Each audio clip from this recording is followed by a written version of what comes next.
Hello students. आज हम उस चैप्टर का एक बचा हुआ वो टॉपिक था, वो हम पूरा करने जा रहे हैं। तो आर्टिकल है संचरण लाइन द्वारा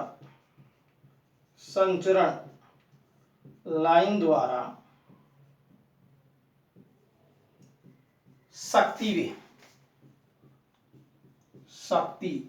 वे।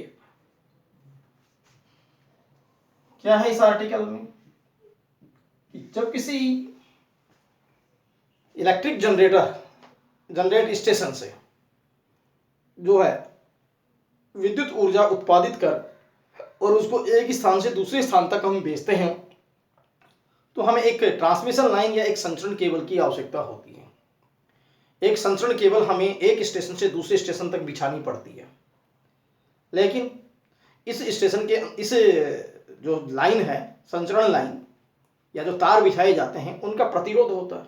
तो प्रतिरोध के कारण जैसे ही उनमें विद्युत धारा प्रवाहित होती है तो जूल नियम से ऊष्मा उत्पन्न होती है, जिससे ये ऊर्जा वेस्टेज चली जाती है, ये ऊर्जा जो है वे होने लगती है।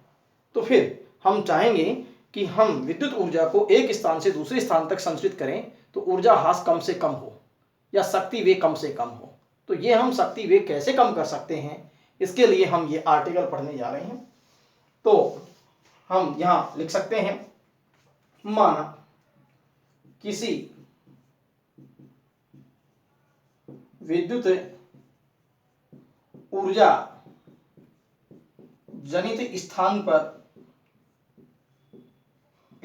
पर उत्पन्न शक्ति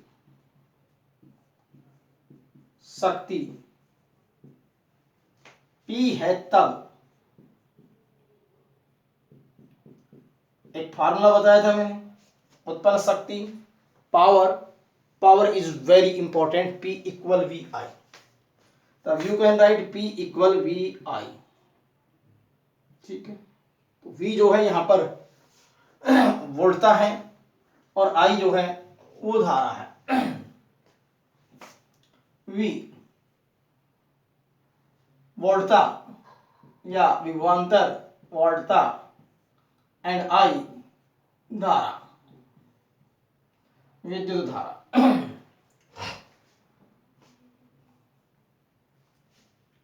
विद्युत धारा, लेकिन यहां कितनी धारा जो है उत्पन्न हुई वो I इक्वल हम P अपॉन में V से दे सकते हैं। This is equation number first. Clear? अब ये जो धारा है ये उस संचरण केबल से चलेगी, और वो जो संचरण केबल है या ट्रांसमिशन लाइन है या जो हमने तार बिछा रखा है उसका प्रतिरोध R है, तो फिर कितना पावर लॉस होगा उस संचरण लाइन द्वारा। तो देखिए,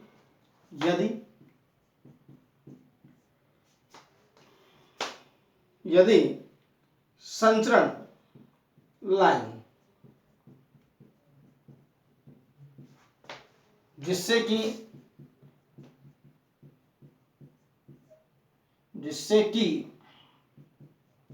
विद्युत ऊर्जा एक स्थान से दूसरे स्थान पर संचरित होती है,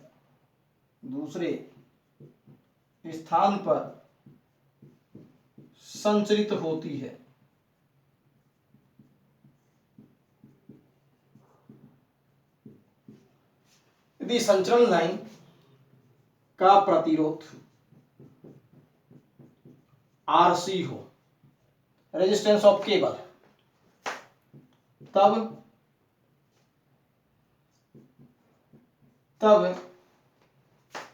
धारा प्रवाह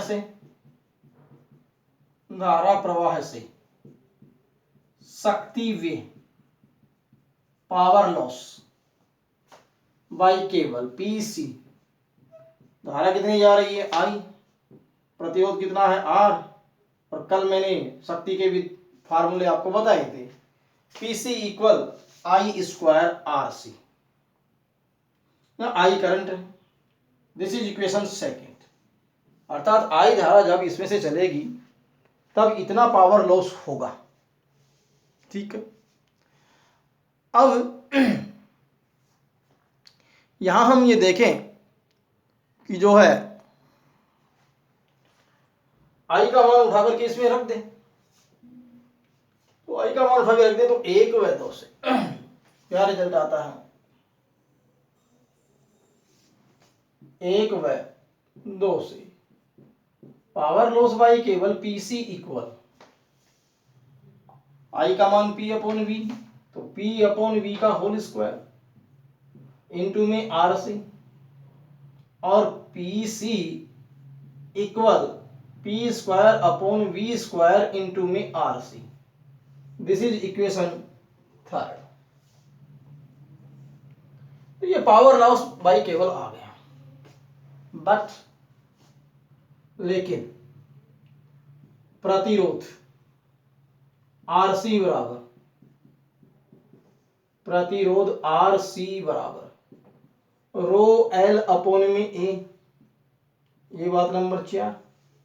जहां एल संचरण केबल की लंबाई, ए अनुप्रस्थ काट क्षेत्रफल, तो फिर 3 व 4 से क्या रिजल्ट आया, PC equal P square upon V square rho L upon A. This is equation 5।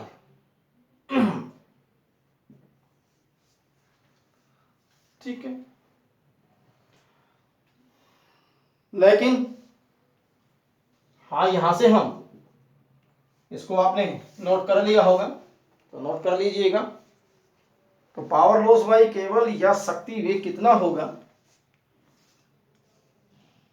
और ये कैसे हम कम कर सकते हैं, तो नेक्स्ट बात पर हम आते हैं। देखिए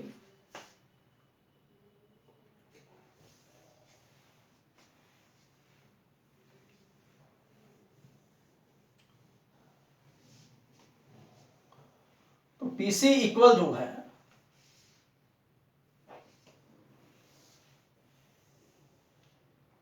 वो हमारे पास में हो गया, समीकरण 5 आ गई है, लेकिन अनुप्रस्थ काट क्षेत्रफल, काट क्षेत्रफल A equal pi R square,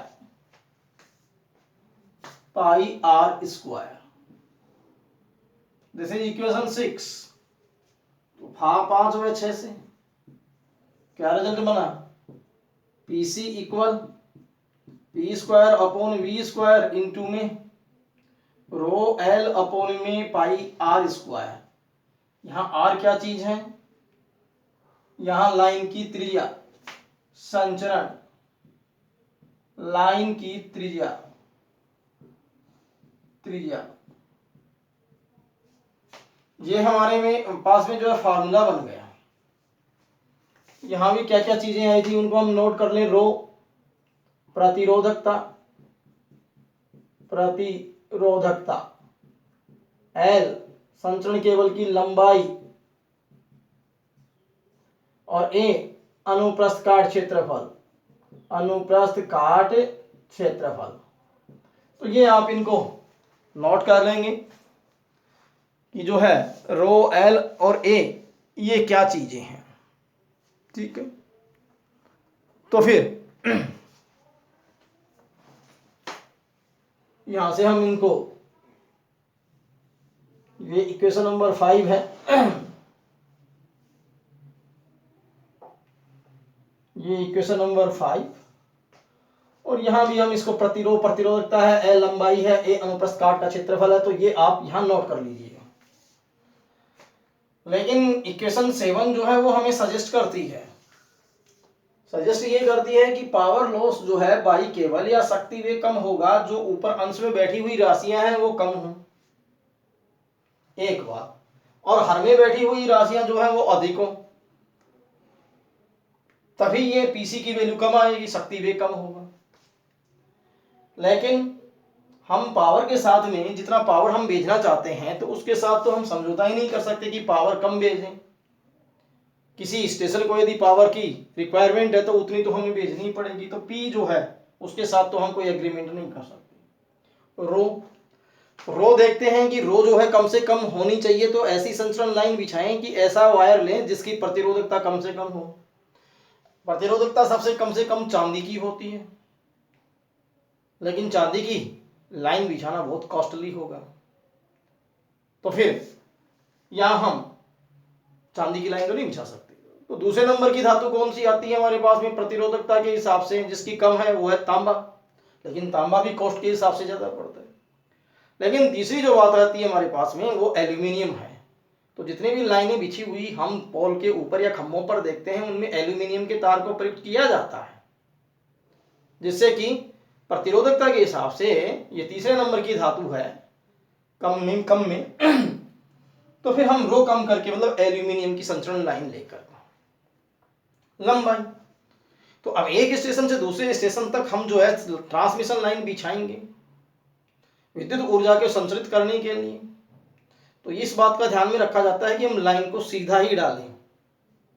तो हम देखते हैं जो खेत हैं हमारे, उन खेतों में से जो बड़े पोल्स पे जो लाइन जा रही है, वो लाइन बिल्कुल एक सिध में जो है वो लाइन होती है, टेढ़ी मेढ़ी नहीं होती, जिससे लंबाई कम होती है एक स्टेशन से दूसरे स्टेशन की, और लंबाई कम होने से पावर लॉस भी कम होता है। इसके बाद में हमारे पास में आर, त्रिज्या को हम ज्यादा रखें, तार की मतलब तार की मोटाई ज्यादा रखी जाए। तो तार की मोटाई जो है वो हम ज्यादा बढ़ाएंगे तो फिर कॉस्ट बढ़ेगी, लेकिन एक मैक्सिमम लिमिट तक हम उसकी मोटाई को बढ़ा करके रखेंगे, जिससे कि एक तो वायर की स्ट्रेंथ बनी रहे, केवल टूटे नहीं।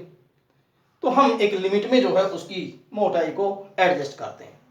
लेकिन सबसे अहम जो फैक्टर होता है वो होता है कि हम विद्युत ऊर्जा का संचरण हाई वोल्टेज पर करें, क्योंकि वोल्टेज का मान यदि हाई कर दें तो फिर पावर लॉस कम हो जाएगा। तो सबसे अहम रोल जो आपके पास में है ये वोल्टता का। यही कारण है कि हम देखते हैं कि विद्युत ऊर्जा को जब जहां किसी हाइड्रो इलेक्ट्रिक पावर स्टेशन से जहां विद्युत ऊर्जा उत्पन्न होती है, वहां ट्रांसफार्मर होता है, वो step down step up transformer, वो स्टेप अप ट्रांसफार्मर क्या करता है कि वोल्टेज को बढ़ा देता है, और वोल्टेज को बढ़ा देने से अब जो विद्युत ऊर्जा का जो संचरण होता है वो उच्च वोल्टता पर होता है, और उच्च वोल्टता पर होने से वो जो केबल है वो लॉस कम देती है। इसका मतलब यहाँ हमारे पास में ये कुछ ऐसे फैक्टर्स हैं जो हमें सलाह देते हैं कि हमें विद्युत ऊर्जा को एक स्थान से दूसरे स्थान तक भेजने के लिए, हमें उसकी ऊर्जा को, विद्युत ऊर्जा को लॉस कम करने के लिए हमें क्या क्या चीजें जो है ध्यान में रखनी चाहिए। तो फिर हम यहाँ लिख सकते हैं, फर्स्ट रो कम लेकर, मतलब एल्यूमिनियम की केबल या संचरण लाइन डालकर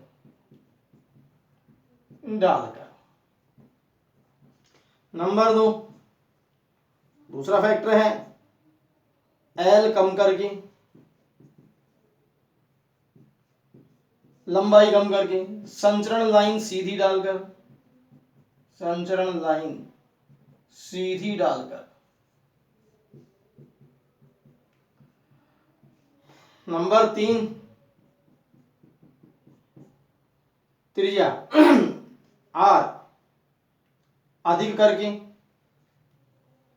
आर उचित रूप में अधिक करके, मोटाई मतलब उचित रूप में रखकर, आर की वैल्यू अधिक, उचित रूप में अधिक रखकर, और क्या अधिक वोल्टता पर विद्युत ऊर्जा का संचरण करके, विद्युत ऊर्जा का संचरण करके।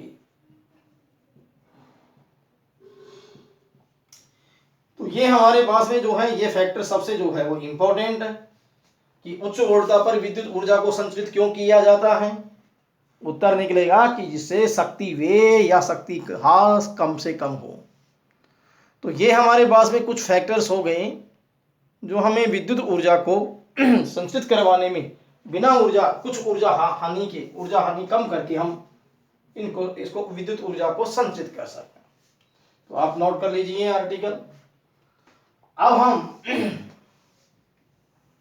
नेक्स्ट बात पे आते हैं, ये चैप्टर आपका फिनिश हो गया है।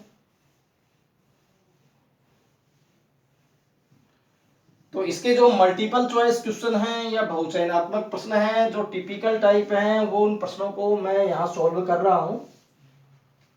बाकी कुछ प्रैक्टिस आप भी करेंगे, तो उसमें से हम इम्पोर्टेंट जो क्वेश्चंस या जो डिफिकल्ट क्वेश्चंस हैं वो हम यहाँ न्यूमेरिकल प्रॉब्लम्स ले रहे हैं। तो आप अपनी बुक में जो है उनको टैली कर सकते हैं। तो पहला न्यूमेरिकल प्रॉब्लम हमारे पास में आता है, क्वेश्चन नंबर 2 है, दो समान आकार के तार हैं जिनकी प्रतिरोधकता ρ1 और ρ2 है, जिनको श्रेणी क्रम में जोड़ा गया है। अब बताना यह है कि तुल्य प्रतिरोधकता क्या होगी, संयोजन की तुल्य प्रतिरोधकता क्या होगी। तो ये क्वेश्चन नंबर 2 एमसीक्यू का multiple choice, MCQ multiple choice question.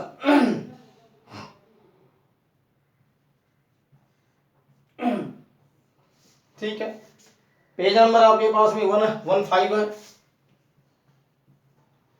तो एक वायर है जिसकी प्रतिरोधकता ρ1 है, दूसरा वायर है उसकी प्रतिरोधकता ρ2 है,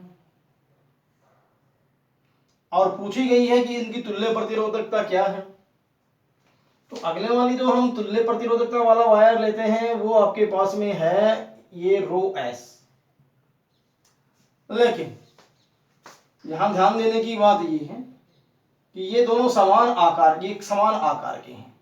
कहने का मतलब इसकी लंबाई और अनुप्रस्थ काट क्षेत्रफल a, उतना ही इसकी लंबाई l और अनुप्रस्थ काट क्षेत्रफल a है।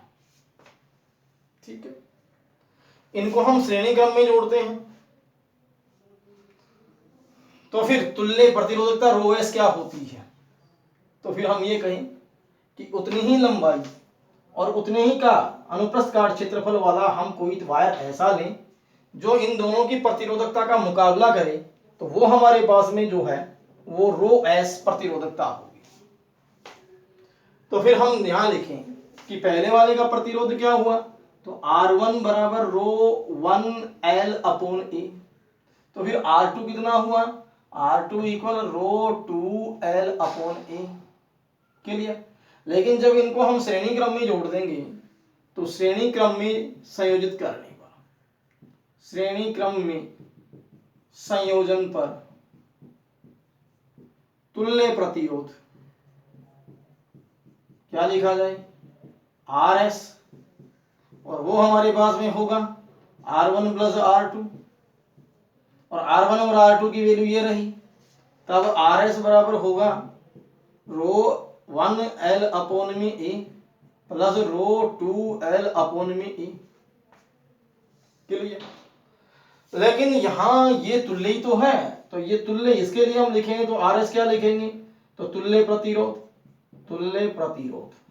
RS बराबर, तो RS कितना आ जाएगा, ρsL अपॉन में A। ठीक, तो फिर ये हमारे पास में इक्वेशन नंबर फर्स्ट हो गई और ये इक्वेशन नंबर सेकंड हो गई। तो 1 और 2 का यूज कर लें, 1 और 2 से रिजल्ट क्या आ जाएगा, RS की जगह ये रख दें हम, तो ρsL अपॉन में A equal ρ1L upon A plus ρ2L upon में A। Both side L by A cancel हो गया, तो तुल्य प्रतिरोधकता ρs आ गई ρ1 प्लस ρ2। यू कैन नोट इट, इसको नोट कर सकते हैं। तो अगले ने क्या कहा था कि समान लंबाई और समान अनुप्रस्थ काट क्षेत्रफल या समान आकार और आकृति के दो प्रतिरोधक चालक तार हैं आपके पास में जिनकी प्रतिरोधकताएं अलग अलग हैं, लेकिन लंबाई और अनुप्रस्थ काट क्षेत्रफल समान है ये। तो इन दोनों की जगह यदि एक ही वायर लिया जाए तो उसकी तुल्य प्रतिरोधकता ρs क्या होगी, वो भी उतनी लंबाई और उतने अनुप्रस्थ काट क्षेत्रफल का। तो फिर इसके लिए हम प्रतिरोध ऐसे लिख सकते हैं, इसके लिए प्रतिरोध ऐसे लिख सकते हैं, और इसके लिए ये तुल्य बनाए तो तुल्य प्रतिरोध ऐसे लिख सकते हैं। लेकिन श्रेणी क्रम में तुल्य प्रतिरोध RS R1 प्लस R2 होता है, हमने पढ़ा है। तो RS की और R1 और R2 की वैल्यू हम यहाँ पर पुट कर दें तो हमारे पास में ये चीज आ जाती है RS। लेकिन उधर RS ये आती है, तो दोनों को कंपेयर कर दें, इक्वल कर दें, इक्वल करते ही हमारे पास ρs इक्वल ρ1 प्लस ρ2 आ जाएगा। तो ये आपका ऑप्शन जो है वो चौथा द जो है वो करेक्ट होगा। तो इसका सॉल्यूशन समझ में आ गया होगा कि किस तरीके से श्रेणी क्रम में प्रतिरोधकता जो है वो दोनों के जोड़ के बराबर होगी। चलिए नोट कीजिए आप इस मल्टीपल चॉइस क्वेश्चन को। अब हम एक और क्वेश्चन पर आते हैं और वो न्यूमेरिकल प्रॉब्लम है फोर्थ की। फोर्थ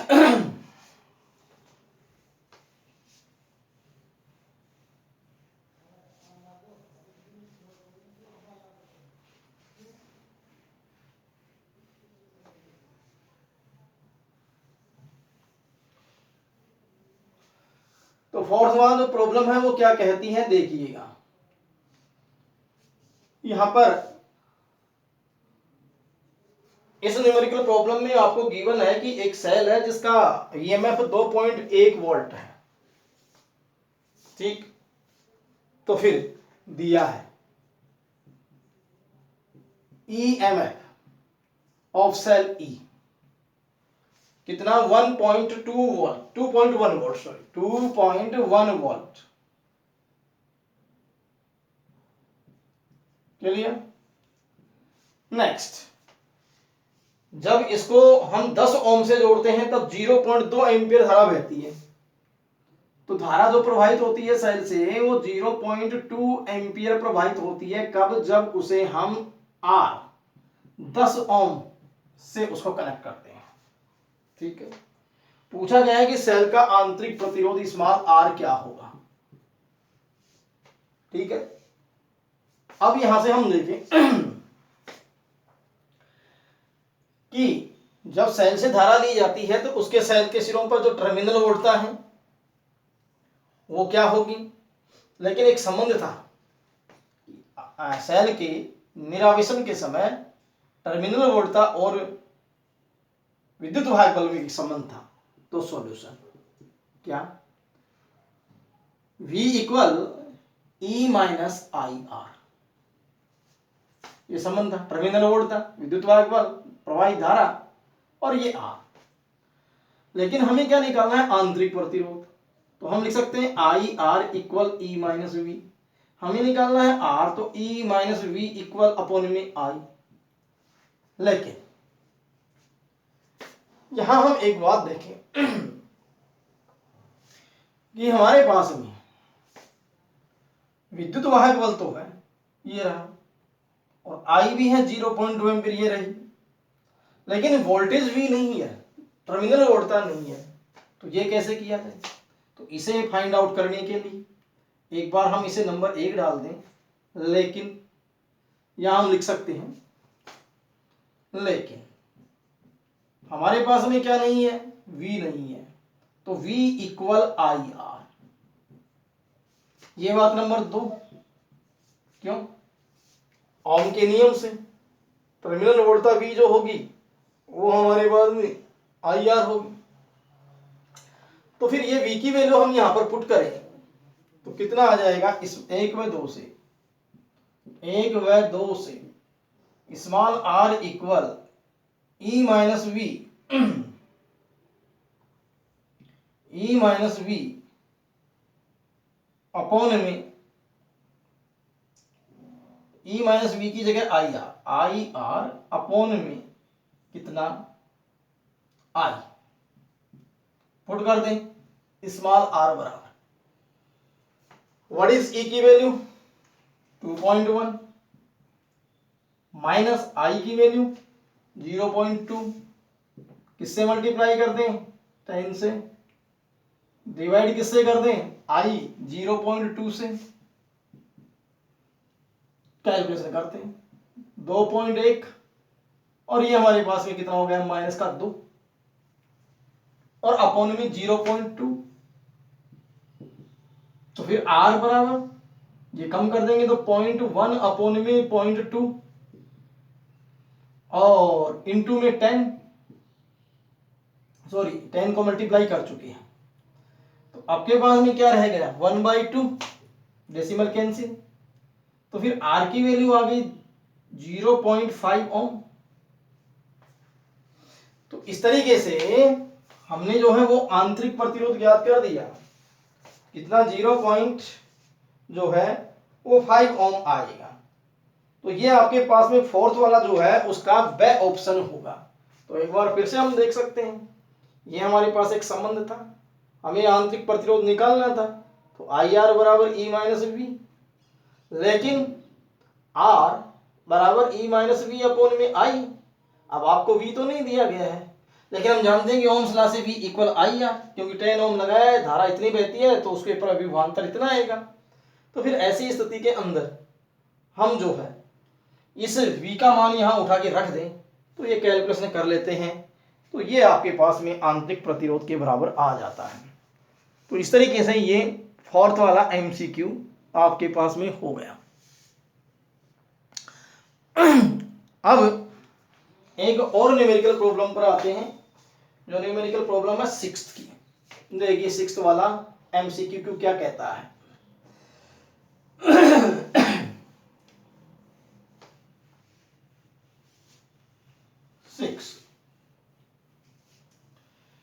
सिक्स में दे रखा है कि यहां पर एक संचरण विद्युत शक्ति को जो है 150 किलोमीटर दूर एक अन्य नगर तक तांबे के तार से भेजा जाता है। इसका मतलब संचरण लाइन की लंबाई दे रखी है, तो दिया है संचरण लाइन की लंबाई, संचरण लाइन की लंबाई L इक्वल 150 किलोमीटर। ठीक, इसमें आगे क्या दे रखा है कि प्रति किलोमीटर विभवपात जो है वो 8 वोल्ट है। प्रति इकाई लंबाई विभवपात, प्रति इकाई लंबाई कितना पोटेंशियल ड्रॉप होता है विभवपात, कितना, वो आपको गिवन है 8 वोल्ट पर मीटर। 8 वोल्ट प्रति इकाई लंबाई जो है तो फिर 8 वोल्ट प्रति किलोमीटर। ठीक, नेक्स्ट बात आती है हमारे पास में, वो क्या, वो है कि प्रति किलोमीटर जो औसत प्रतिरोध है, तो प्रति किलोमीटर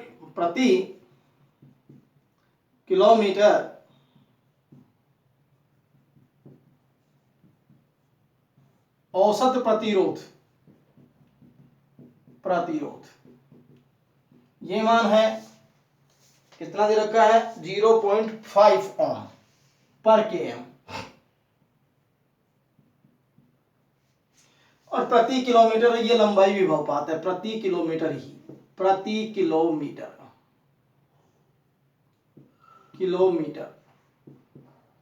लंबाई पर विभवपात। तो यहां करना क्या है, यहां आपको बताना यह है कि शक्ति क्षय क्या है, पावर लॉस पीसी क्या है, शक्ति क्षय पीसी की वैल्यू ज्ञात करनी है। तो आपने यहां देखा कि क्या क्या दिया हुआ है, ये बात हम एक बार फिर से रिपीट कर लेते हैं।